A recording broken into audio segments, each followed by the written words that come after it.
Carla has written in and asked, I have a question concerning the microcosmic orbit. I was told by a couple of sources not to circulate the orbit backwards, but up the front of the body and then down. But you're mentioning to circulate it backwards as well as forwards. I'm open to your interpretation why, and to drop whatever else I've heard.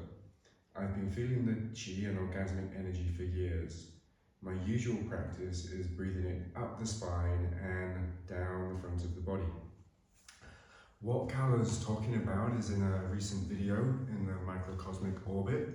I was explaining the masculine and feminine energetic pathways as we use them.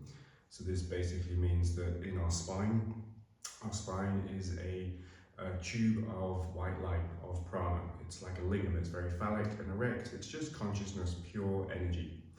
And when we're running the microcosmic orbit up the masculine pathway, we're just cleaning the spine and we send this energy out through the top of our head. And when we put the tongue to the roof of our mouth, then this energy circulates around the head and it allows it to come back down through the front pathway.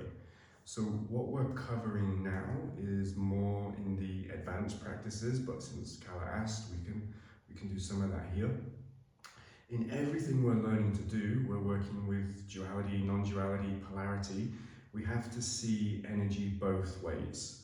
So the feminine pathway is slightly inside, slightly outside the body, and it actually runs the other way. And we associate that more with the glands of the body and the chakra system, the energy centers. So the masculine is just the erect spine, consciousness, and feminine is the life around it, the dance, the information. So just like electricity in an AC current is the same as prana and chi in our body. Everything is running both ways at the same time. And most people spend most of their life in the masculine pathway of energy with an erect spine. And it's actually by learning to run energy through the feminine pathway that we start to become more orgasmic, because we're learning to work with the energy, the information centers in our chakra and in our field. So when we do the shaking practices, we do a masculine practice and a feminine practice. And these shaking practices are exactly to help us open up the energetic pathways in the body. And we say the feminine is moving this way and circulating around the head. Now, Carla's main concern was pushing the energy backwards, back down. And this is often called reversing the flow of Kundalini, and a lot of people don't recommend it. I recommend it a little bit because we have to start welcoming the shadow, darker aspects and to become at peace with them. And this is feeding those energies in a metaphoric sense. So in the microcosmic orbit, as we push this energy down, when your channel's open, you can really feel that there's something that the energy is pushing against. And by allowing more chi and prana into these places, we get to experience the blocks, the violence, the parts of our shadow that we need to transform.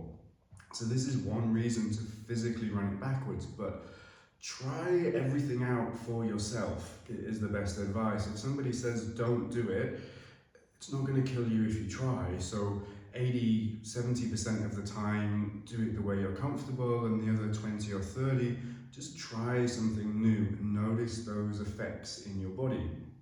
Now, again, Reiki, when we're working with energy, it's always multidimensional. When you learn Reiki, you always come top down.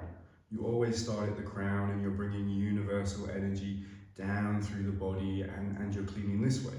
So when we're running the microcosmic orbit, there's no huge danger in pushing energy down as long as it's not a process of reversing Kundalini completely.